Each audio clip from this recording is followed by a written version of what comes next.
Many people, addicts or not, have heard of the 12-step recovery program, but is it outdated? Well, according to Jenny Ferris at Mount Regis Center, those 12 steps are just as important because they've been proven to work. She explains.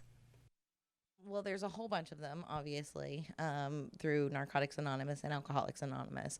I would take too long to go through them each individually, but they've been around for years, and it's important that addicts in recovery and alcoholics in recovery work these steps.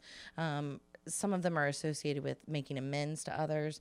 Some are associated with identifying character defects, whether they've had these before their addiction, during their addiction, or still continue to have them in early recovery. And that's important too because addiction never affects just the individual, it always affects other people. So making amends is a good way for them to heal emotionally. Absolutely. It has to be part of the process. With these 12 steps, it's also important. I hear a lot of times, oh, well, I'll work step 4 and I'll work step 5. And that's not really how it works. The first step is all about surrendering to addiction being a disease. That has to come into play. This is a disease, and it is a disease that affects billions. And like you said, not only the individual, but the families and the children and everybody associated with it. Once you surrender to the fact that I have this disease and it's overcoming my life, then things will obviously work into place, but you've got to continue those 12 steps. And now a lot of people think, oh, 12 steps are outdated. You know, you've heard that so many times. Why are they so important to stick to?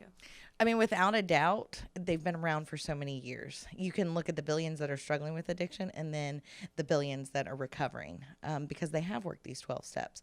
With Narcotics Anonymous, Alcoholics Anonymous, the big book, the basic text, these have been around for years.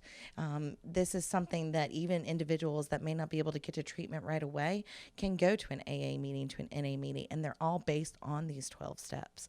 We're really incorporating those here at Mount Regis. We really want people to dig in deep. And it's also something that if they work step 1 here, step 2 here, we're setting up the basis that they can continue to work on these with sponsors in NA meetings, AA meetings after treatment. And is it important to follow the steps in order? Absolutely, you have to, because if you don't surrender, you're just going to be struggling.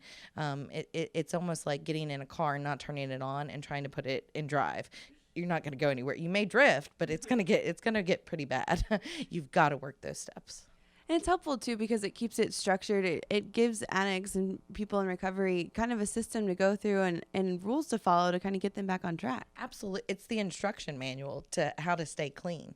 And it's simple. Addicts and alcoholics want to complicate things. When you hear in Alcoholics Anonymous and Narcotics Anonymous, and you hear keep it simple. And it is that simple. There's 12 steps. You follow them. You do the step work with them. You find a sponsor. And it can be that simple for you. Some people think it's so overly complicated, and it's really not. The hard part really about all of it is just making that initial phone call. Absolutely. You've got to ask for help. And I tell people this all of the time. I can't help you until you want the help. And as much as I may want another recovering addict or someone in active addiction to get it, unless they want that and they ask for that help, they're not going to be able to go move forward. But that's what the 12 steps are there for. Anybody can always hand somebody an Alcoholics Anonymous big book, Narcotics Anonymous basic text, and say, read this. And that's getting them in the right direction. And so if a family can't push them to recovery, then maybe that can be the first step, giving them that text and just trying to get them knowledgeable on those steps. Absolutely. And I think families need to be knowledgeable on these. There are Al-Anon meetings as well that we recommend. They need to be knowledgeable on these steps. So when you have a person, a loved one saying, I'm working step 3, they know what step 3 is, and they know how to help them with that. Definitely creates that system of support when they get back out into the community to keep them clean. They have to have that. We have to have a roadmap for recovery, and the 12 steps are the roadmap. And Mount Regis Center is located on Kimball Avenue in Salem. If you want more information or need help, you can call 540-389-4761, and you can go online to mtregis.com.